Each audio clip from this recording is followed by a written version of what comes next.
Halo semuanya, pernah nggak sih kalian lihat satu gambar tapi rasanya ada cerita gede banget di baliknya? Nah, hari ini kita bakal coba bedah satu poster aja buat ngebongkar seluruh filosofi pendidikan yang tersembunyi di dalamnya. Yuk kita mulai. Oke, lihat deh gambar ini. Sekilas, kelihatannya cuma ilustrasi biasa kan? Tapi, jangan salah. Ini sebetulnya teka-teki visual yang dirancang dengan sangat cerdas. Saya mau ajak kalian buat mecahin teka-teki ini bareng-bareng, buat nemuin pesan mendalam yang sengaja disembunyiin di sini. Yang paling pertama kelihatan, jelas pohon raksasa di tengah ini kan? Ini bukan sekedar hiasan biar kelihatan bagus. Pohon ini adalah metafora utamanya. Bisa dibilang ini jantung dari seluruh cerita yang mau disampaikan. Jadi, konsep pohon pengetahuan ini sebetulnya udah umum banget. Gini deh, coba bayangin. Akarnya yang nyengkeram kuat ke tanah itu ibarat fondasi yang stabil dan kokoh.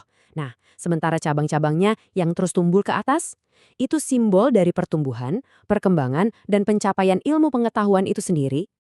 Nah, coba deh kita zoom in sedikit ke batangnya. Kelihatan kan? Ada angka di situ 1960. Ini bukan angka acak, ini adalah tahun berdirinya sekolah.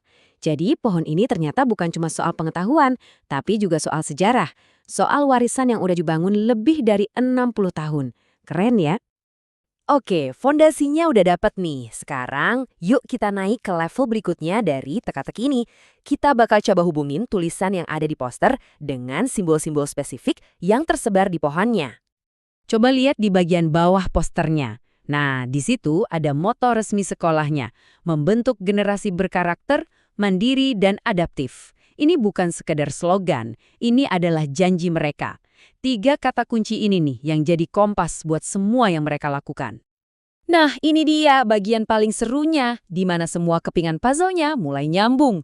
Lihat tabel ini deh, ikon hati sama merpati, itu tuh ngelambangin nilai berkarakter. Terus ada roda gigi dan buku, itu mewakili mandiri, alias kemandirian dalam berpikir dan belajar. Dan yang terakhir, bola dunia dan panah. Udah jelas banget kan? Ini nunjukin kemampuan buat jadi adaptif di dunia yang berubah-ubah. Semuanya nyambung dengan rapi banget. Oke, nilai-nilainya udah jelas. Sekarang kita geser fokus kita sedikit. Gimana poster ini ngegambarin komitmen sekolah buat masa depan? Karena ini bukan cuma soal sejarah doang, tapi juga soal relevansi di zaman sekarang. Perhatiin deh para siswa yang ada di bawah pohon. Di satu sisi ada yang lagi belajar bareng pakai buku. Ini kan simbol klasik banget ya buat pembelajaran fundamental. Terus di sisi lain ada siswa yang asik sama laptopnya, yang jelas banget mewakili era modern.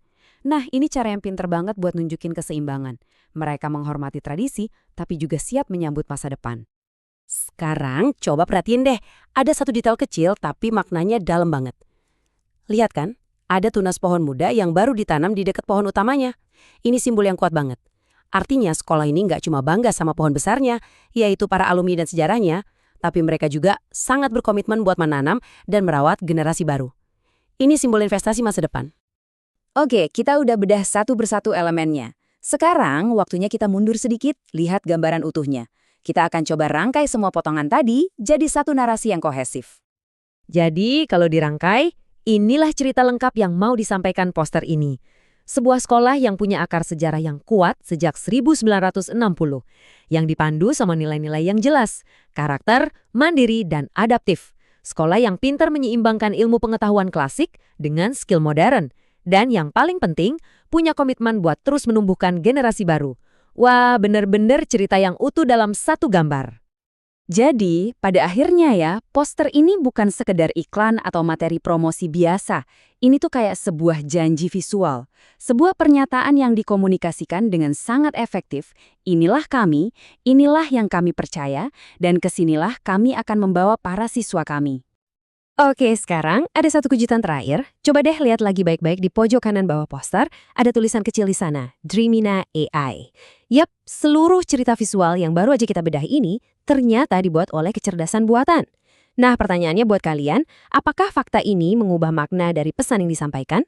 Atau justru ini malah memperkuat pesan utamanya tentang menjadi adaptif terhadap teknologi dan masa depan?